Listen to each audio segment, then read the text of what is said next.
Bom dia. Agora vai. Graça e paz da parte de Deus nosso Pai, de nosso Senhor Jesus Cristo. E feliz Dia das Mães mais uma vez. Feliz Dia das Mães nunca é demais. Então, feliz Dia das Mães.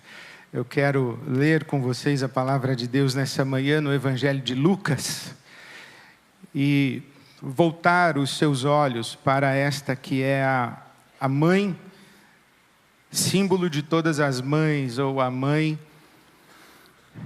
paradigma, modelo, a mãe das mães, Maria, a mãe de Deus. Nos primeiros séculos da nossa era cristã, Maria foi assim chamada, mãe de Deus. Na expressão teológica, Theotokos. Theotokos. Theos, Deus, tokos, parto. Por isso é que os primeiros teólogos, os chamados pais da igreja, se referiam a Maria como mãe de Deus. Então eu quero voltar os seus olhos para Maria, a mãe de Deus. Há duas grandes confusões que se fazem quando a gente pensa em Maria, ou dois grandes equívocos que as tradições cristãs cometem quando olham para Maria. O primeiro equívoco é elevar demais o status de Maria e venerar Maria como corredentora. Mas o segundo equívoco é reduzir Maria à sua função biológica e dizer Maria era uma mulher comum que apenas foi agraciada por parir Jesus. Os dois estão equivocados, na minha opinião. Maria não é corredentora, não é divina, não tem atuação redentora. Mas Maria fez muito mais, ou é muito mais do que o mero ventre biológico de onde nasce Jesus Cristo, nosso Senhor. Então vamos olhar para Maria. Eu estou no Evangelho de Lucas, no capítulo 1, e começo a ler o versículo 26. Lucas, capítulo 1, começo a ler o versículo 26. Deus enviou o anjo Gabriel a Nazaré, a cidade da Galileia, a uma virgem prometida em casamento a certo homem chamado José, descendente de Davi. O nome da virgem era Maria. O anjo, aproximando-se dela, disse-lhe: Alegre-se, agraciada, o Senhor está com você. Maria ficou perturbada com estas palavras, pensando no que poderia significar esta saudação. Mas o anjo lhe disse: Não tenha medo, Maria. Você foi agraciada por Deus. Você ficará grávida e dará à luz um filho e lhe porá o nome de Jesus. Ele será grande e será chamado Filho do Altíssimo. O Senhor Deus lhe dará o trono de seu pai Davi, e ele reinará para sempre sobre o povo de Jacó. Seu reino jamais terá fim. Perguntou Maria ao anjo: Como acontecerá isso, se sou virgem? O anjo respondeu: O Espírito Santo virá sobre você, e o poder do Altíssimo a cobrirá com sua sombra. Assim, aquele que há de nascer será chamado Santo, Filho de Deus. Também Isabel, sua parenta, sua prima, na verdade, também Isabel, sua parenta, terá um filho na velhice. Aquela que diziam ser estéril já está em seu 6º mês de gestação, pois nada é impossível para Deus. Respondeu Maria: Sou serva do Senhor, que aconteça comigo conforme a tua palavra. Então o anjo a deixou. Naqueles dias, Maria preparou-se e foi depressa para uma cidade da região montanhosa da Judéia, onde entrou na casa de Zacarias e saudou Isabel. Quando Isabel ouviu a saudação de Maria, o bebê agitou-se em seu ventre e Isabel ficou cheia do Espírito Santo. Em voz alta exclamou: Bendita é você entre as mulheres, e bendito é o filho que você dará à luz. Mas porque sou tão agraciada ao ponto de me visitar a mãe do meu Senhor. Daqui, dessa expressão, a mãe do meu Senhor, os teólogos tiraram a noção de Theotokos, a mãe de Deus. Por que sou tão agraciada a ponto de me visitar a mãe do meu Senhor? Logo que a sua saudação chegou aos meus ouvidos, o bebê que está no meu ventre agitou-se de alegria. Esse bebê era João Batista. Feliz é aquela que creu que se cumprirá aquilo que o Senhor lhe disse. Então disse Maria: minha alma engrandece ao Senhor, e o meu espírito se alegra em Deus, meu Salvador. Pois atentou para a humildade da sua serva. De agora em diante todas as gerações me chamarão bem-aventurada, pois o poderoso fez grandes coisas em meu favor, santo é o seu nome. A sua misericórdia estende-se aos que o temem de geração em geração.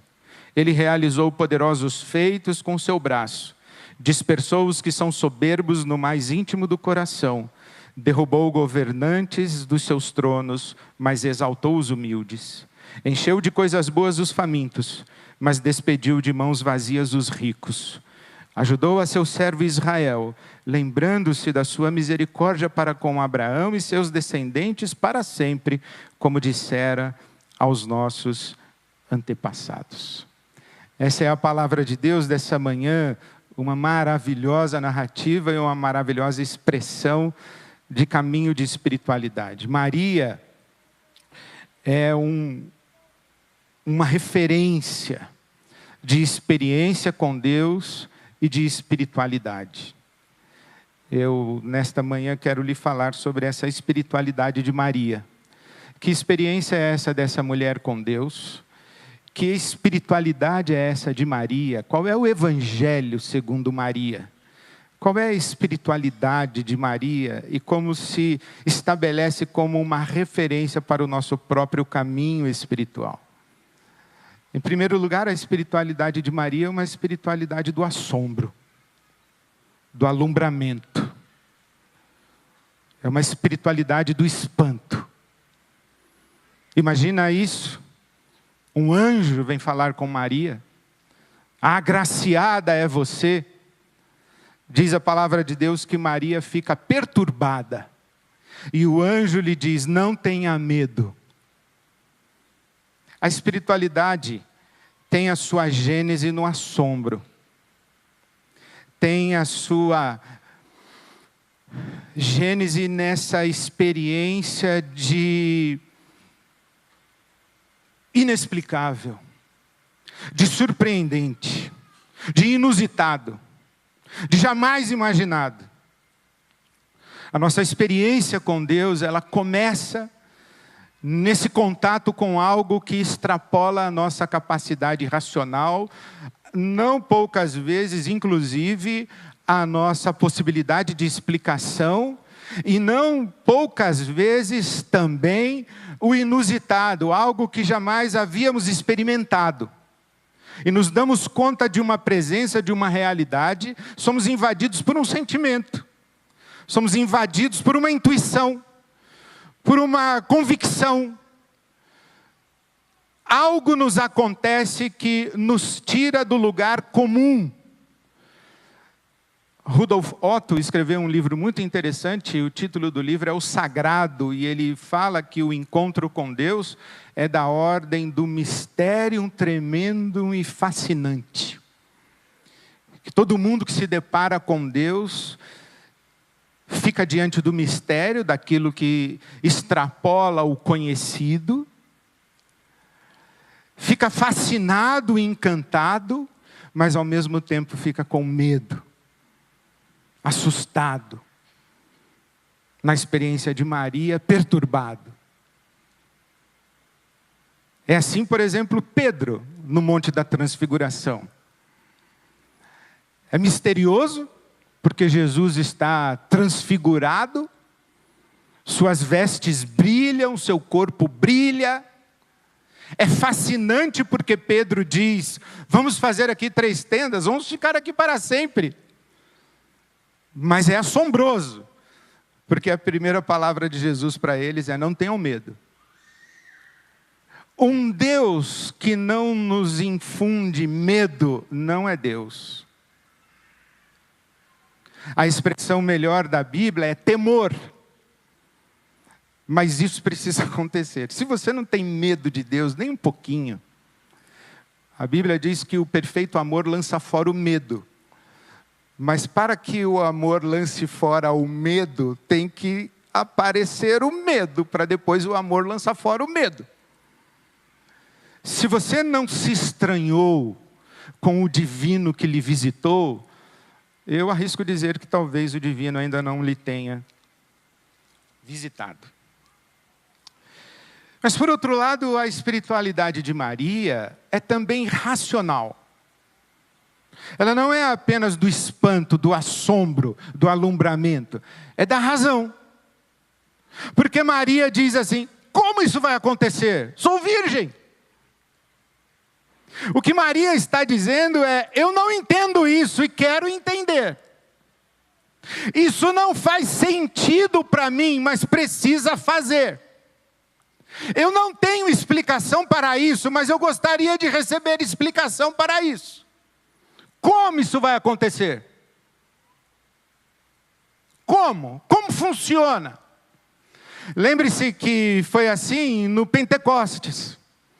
As pessoas que estavam em Jerusalém para a celebração da festa do Pentecostes, quando o Espírito Santo foi derramado sobre os discípulos e aqueles que estavam reunidos no cenáculo, eles começaram a falar e cada um ouvia na sua própria língua. E as pessoas diziam assim: oh, como pode ser isso? Como isso pode estar acontecendo? Que explicação isso tem? E Pedro, o apóstolo, se levanta e explica. Ele diz: olha, isso que está acontecendo é o cumprimento da profecia de Joel. Então a pergunta: como isso funciona? Que sentido isso tem? Será que isso faz sentido?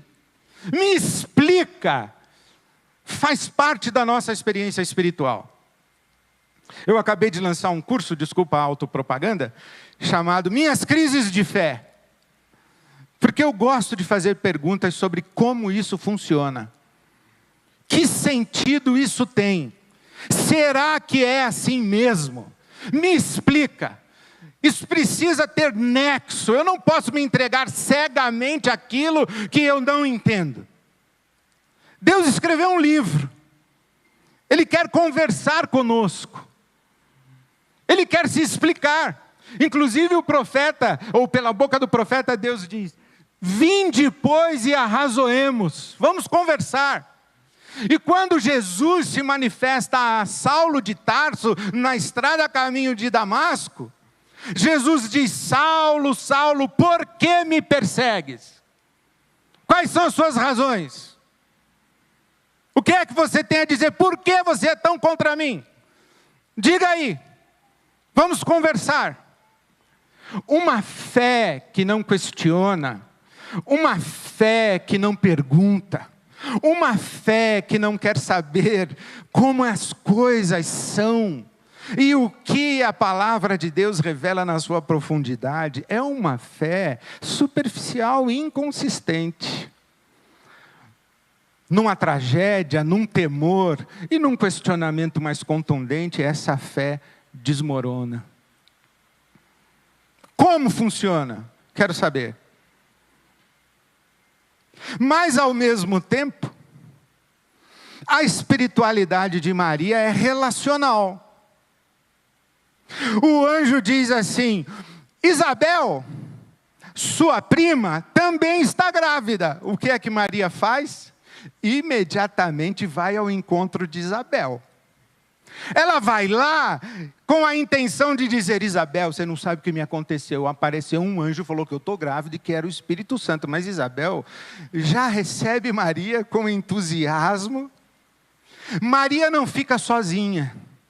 Maria vai ao encontro de Isabel. Maria, ao chegar à casa de Isabel, nem mesmo dá o seu testemunho, porque Isabel, quando Maria faz a saudação, João Batista no seu ventre já manda um oi para Jesus. E Isabel diz: a mãe do meu Senhor chegou. Agraciada é você entre as mulheres. E essas duas mulheres, duas primas, eu fico imaginando como elas atravessaram a noite conversando. O que conversaram? Que perguntas trocaram? Que lágrimas derramaram? Que louvores entoaram? Que silêncios experimentaram uma com a outra, cada uma carregando no seu ventre a obra do Espírito Santo. Aquilo que Deus nos fala não pode se tornar um padrão universal. Eu chegar aqui hoje pela manhã e dizer assim: olha pessoal, Deus me falou. E se só falou comigo, é só para mim. Agora, aquilo que Deus fala e é para mim, não é suficiente para pautar o meu caminho de fé.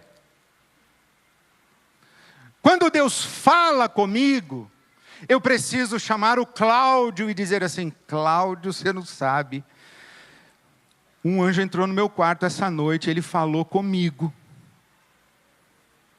E eu confio no Cláudio e no discernimento do Cláudio. O Cláudio vai chamar o Roberas e falar assim: temos um problema. O pastor veio falar que Deus falou com ele essa noite. E nós vamos conversar. E nós vamos submeter ao coletivo. Woody Allen disse o seguinte, que se você fala muito com Deus, você é um bom cristão, mas se Deus fala muito com você, você é doido.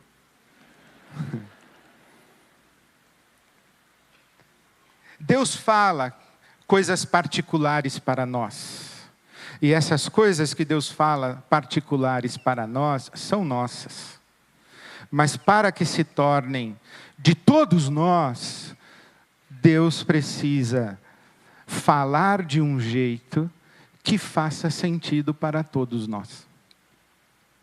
Por isso, a espiritualidade de Maria é relacional. Ela vai até Isabel.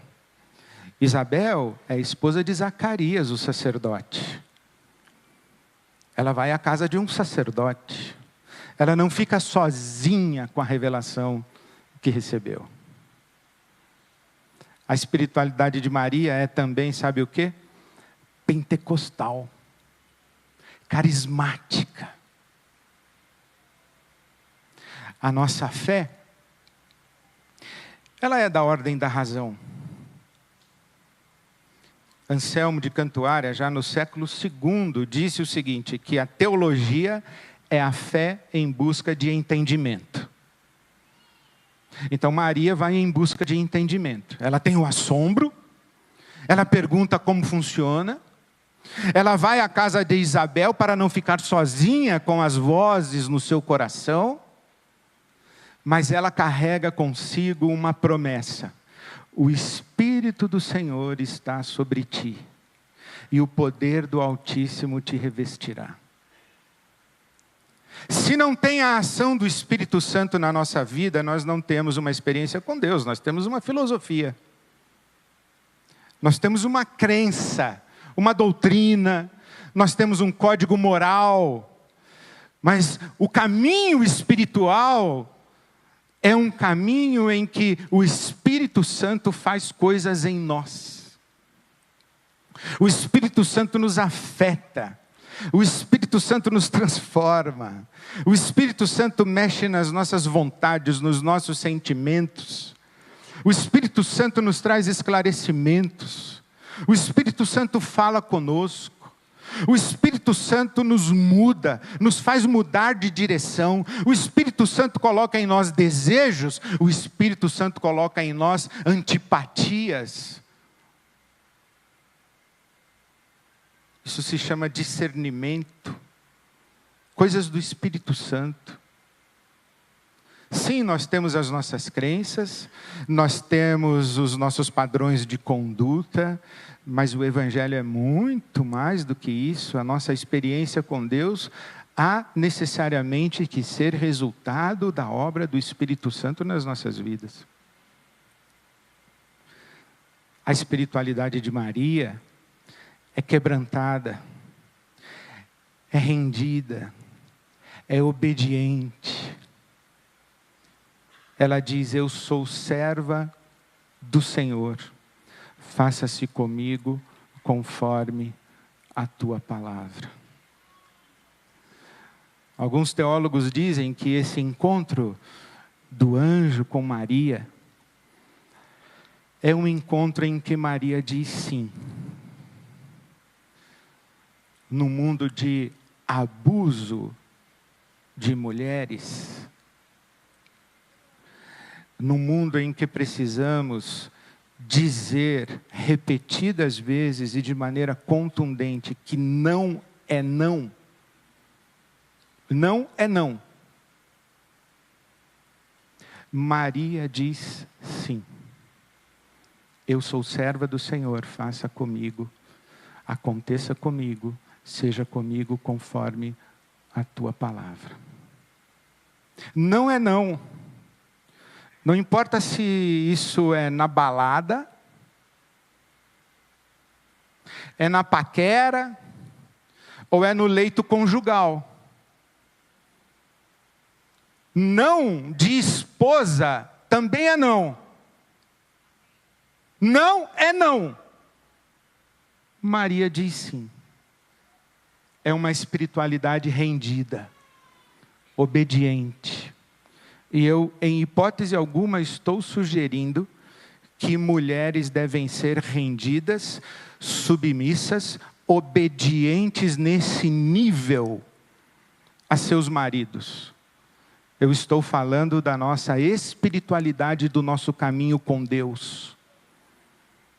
Maria diz sim ao Espírito Santo, ao poder do Altíssimo. Diz sim ao Altíssimo.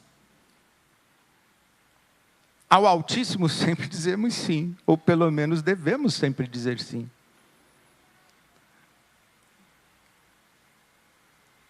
Sabe que na conversão de Saulo de Tarso, a palavra de Deus vem a ele dizendo: Saulo, Saulo, você é duro na queda, hein?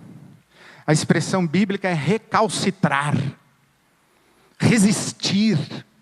Você resiste demais. O que eu quero fazer na sua vida, você não diz sim. E sabe, o nosso Deus não é abusador. O nosso Deus não age por coação. O nosso Deus aguarda o nosso sim. Há muita coisa que Deus quer fazer na sua vida e na minha vida, mas Ele aguarda o nosso sim, a nossa rendição. Eis que estou à porta e bato. Se alguém ouvir a minha voz e abrir a porta, eu entrarei. Porque eu só entro pela porta que é aberta por dentro. Quem entra pela janela é ladrão e salteador. Eu não sou ladrão, eu não roubo o coração de ninguém. Eu interpelo amorosamente, diga sim. A espiritualidade de Maria é quebrantada, é rendida. A espiritualidade de Maria diz sim. A espiritualidade de Maria é adoradora. A minha alma engrandece ao Senhor e meu espírito se alegra em Deus, o meu Salvador. A espiritualidade de Maria não é uma espiritualidade que a coloca de maneira soberba, como mãe de Deus. Você imagina Maria, uma jovem, andando entre as outras jovens da sua aldeia, da cidadezinha de Nazaré, barriguda, sou mãe de Deus. Não, minha alma engrandece ao Senhor e meu espírito se alegra em Deus, o meu Salvador. Maria não é corredentora, Maria é salva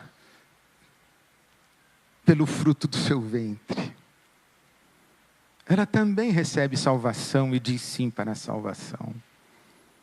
E a sua alma engrandece ao Senhor, é uma espiritualidade adoradora. Dizem que a fé é a experiência de fracos, de pessoas covardes, infantis. Não. A fé é uma experiência de quem não é soberbo, arrogante e prepotente.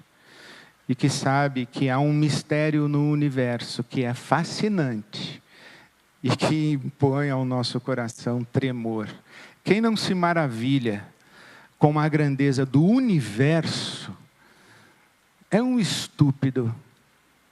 Quanto mais quem não se maravilha com a grandeza do Deus Criador dos céus e da terra. A minha alma engrandece ao Senhor e meu espírito se alegra em Deus, o meu Salvador. A espiritualidade de Maria é profética.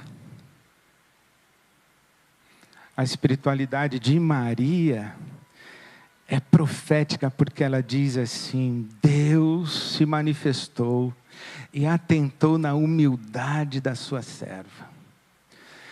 Ele despojou, destronou e derrubou os poderosos, os arrogantes no íntimo do coração. Eu gosto dessa expressão, arrogante no íntimo do coração. É mais ou menos que como se Maria estivesse dizendo: Deus sabe, inclusive aquele que paga de humilde, mas no íntimo do coração é arrogante. Deus derrubou. Deus despediu de mãos vazias os ricos e cumulou de coisas boas os pobres. Deus atentou na humildade do seu povo e visitou o seu povo humilde. Isso é profético. O que Maria está dizendo é que Deus virou o mundo de ponta cabeça. Pegou os ricos e poderosos, colocou embaixo, colocou os pobres e vulneráveis, colocou em cima. Esse é Deus. Deus é aquele que vira o nosso mundo de ponta cabeça. Um Deus que mantém o status quo não é Deus, porque esse mundo, ele precisa ser virado de ponta cabeça. As ordens desse mundo estão completamente comprometidas. Nós temos sim que virar o mundo de ponta cabeça. Jesus foi um que virou o mundo de ponta cabeça. Jesus foi um que disse que os últimos serão os primeiros e os primeiros serão os últimos. Jesus foi um que disse: na minha mesa não estão os sãos e os que não precisam de médico. Na minha mesa estão os pecadores e os doentes. Jesus foi um que disse para os fariseus e para os escribas e para os doutores da lei do seu tempo: olha, vocês acham que vocês têm a virtude, mas as prostitutas vão preceder vocês no reino dos céus. Jesus foi um que disse que o fariseu que dizia: graças te dou porque eu sou maravilhoso, foi embora vazio, e aquele que disse: tem misericórdia de mim que sou pecador, esse foi abençoado. Sabe que essa semana alguém me disse que muitas pessoas da nossa comunidade são hostilizadas, inclusive nas suas famílias, porque são da IBAB. E poucas coisas me trazem tanta tristeza quanto ouvir isso. Que eu levo pedrada todo dia, já estou quase acostumado. Mas saber que você leva pedrada por minha causa me dói bastante. Teve um encontro de novos membros em que veio um casal e disse assim: pastor, podemos tirar uma foto com o senhor? Claro, mas não podemos mostrar para os nossos pais, eles não podem nem saber que nós vamos ser membro da IBAB. Isso me causa muita tristeza. Me causa muita tristeza saber que eu não sou bem-vindo em algumas mesas e que algumas pessoas não querem se sentar à nossa mesa. Me causa muita tristeza. Mas eu me consolo fazendo para mim algumas perguntas. As pessoas que não se sentam à nossa mesa, elas não se sentam porque elas foram excluídas ou porque elas se recusaram a sentar? As pessoas que não se sentam à nossa mesa, elas não se sentam porque elas são justas aos seus próprios olhos ou porque elas são pecadoras demais e nós não queremos a companhia delas. As pessoas que não se sentam à nossa mesa, elas não se sentam porque nos julgam ou elas não se sentam porque foram julgadas por nós. Eu fico me perguntando essas coisas. A espiritualidade de Maria é uma espiritualidade em que a mesa estava posta. não para os soberbos e poderosos e os ricos, mas para os pobres, os vulneráveis e os humildes de coração. A espiritualidade de Maria é cristocêntrica. Porque tudo que acontece com Maria é por causa de Jesus. Agraciada é você, o Espírito Santo virá sobre você e vai fazer com que você fique grávida e você dará à luz ao Filho do Deus Altíssimo. Tudo na vida de Maria começa com Jesus, termina com Jesus.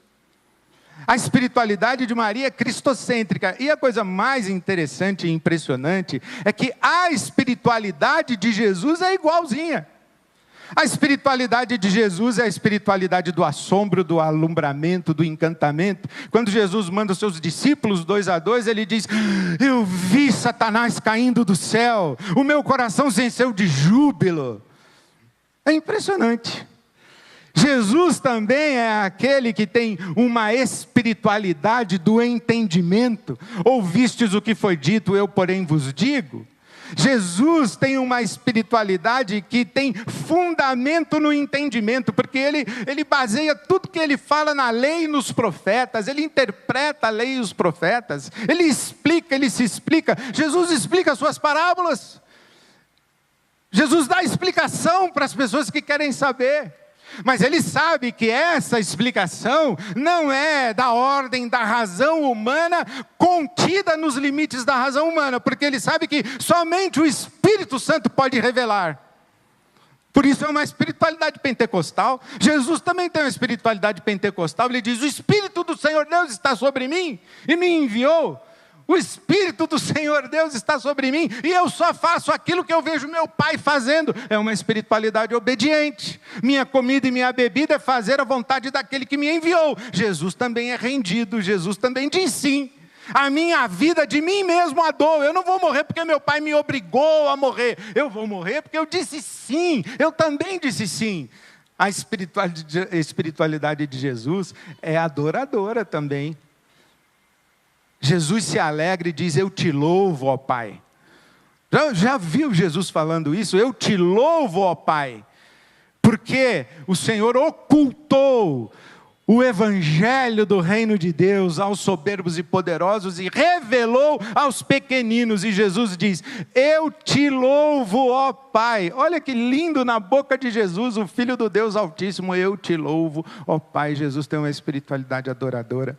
Jesus tem uma espiritualidade relacional. Jesus conversa com seus discípulos, Jesus pede que os discípulos orem por ele, intercedam por ele. Jesus inclusive diz: olha, eu quero saber o que as pessoas pensam de mim, eu quero saber o coletivo aí, o que discernimento tem a meu respeito. A espiritualidade de Jesus também é cristocêntrica, porque ele diz: eu sou. Jesus não aponta para ninguém fora dele, Jesus diz: eu sou. É uma espiritualidade cristocêntrica. A minha oração nesse Dia das Mães é que a espiritualidade de Maria seja uma referência para todas e cada uma das mamães.